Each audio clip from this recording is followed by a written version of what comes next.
Two. All right, hello. So we're going to get into our presentation for the Johnson & Johnson stock project that me and Ashley did. And so just go to the next slide. We're going to briefly introduce ourselves. So my name is Tony Bay, and I go to the University of Illinois, Urbana-Champaign, and I'm a rising junior, and I major in marketing and information systems. Hi, I'm Ashley. I'm also a rising junior at the University of Illinois. I'm majoring in marketing and minoring in leadership studies. All right, so before we get into the nitty-gritty things, we're going to talk about the industry page a little bit.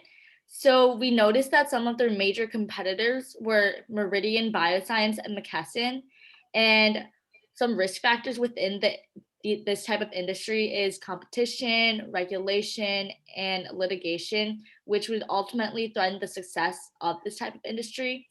An example of this would be the J&J vaccine controversy, which is pretty recent as of COVID-19.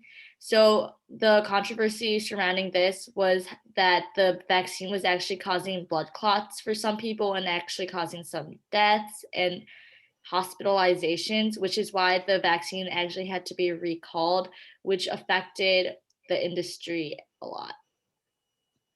And moving on to the recent price, PE, trailing, median, and so on. So for the recent price and PE, I actually found those on the stock price summary on Yahoo Finance. But for the PE trailing, to find that, I had to divide the recent price by the EPS. And I believe the numbers I used for that was at the time 164.21 divided by 5.66. And then the rest, the PE, median, relative PE, and dividend yield were actually found on the stock page as well.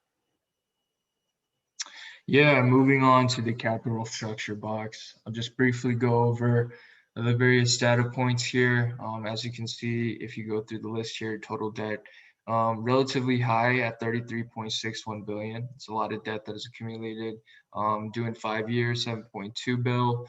And then the long-term debt and the long-term interest, as you can see, are also very high, sitting at 30.3 bill, 226.9 bill.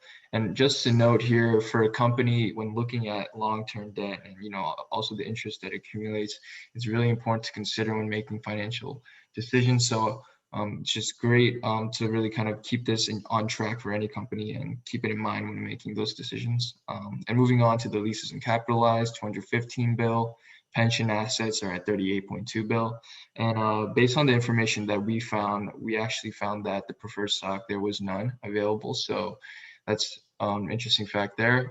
Common stock sitting at 2,633,396,003 shares. And then the market cap is incredibly high, actually, at 432.4 bill. And so that's something important to consider as you look at J&J as the J&J stock, that the market cap is incredibly high. So yeah, moving forward. All right, so moving on to quarterly revenues. So to find these numbers, I actually use like a guesstimate. So if you go to the financials page of the stock page for J&J or Johnson & Johnson and go to the quarterly income statement, you can see that there are numbers for March, June, September, December, and even the full year. And obviously, like, these numbers are going to be a little bit different as of the next value line. So I use them to kind of guesstimate numbers within that range that I thought would change from the last value line to this upcoming issue. Yeah, and similarly with the quarterly dividends as well, basically executed the same sort of calculation method. Just for a lot of these numbers here, we were able to reference a lot of resources and see which numbers were really accurate. And based on the information that we were able to pull, these were the numbers that we found to be the most accurate. And when we did our calculations, this is the kind of the numbers that we came up with. So for March, June, September, or for March is 1.01, for June, September, December 1.06, and for the full year 4.18. And it's interesting if you actually look at how the data kind of changes throughout the years, there is a consistency to how the data changes and how the numbers change. And so we found that to be true with these data points as well, comparative to the other years. All right, and so this is our last slide. We kind of touched upon the measures of risk. So in the most recent value line that came out, the company's financial strength was at A++, stock price stability at 100, price growth persistence 85, and earnings predictability at 80.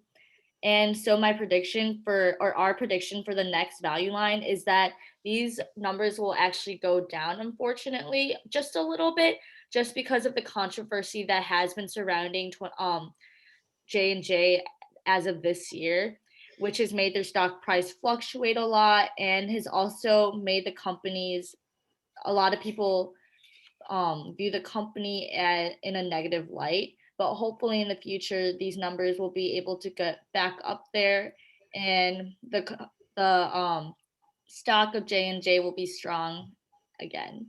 And so that is our presentation on Johnson and Johnson. Thanks for Thank watching. you.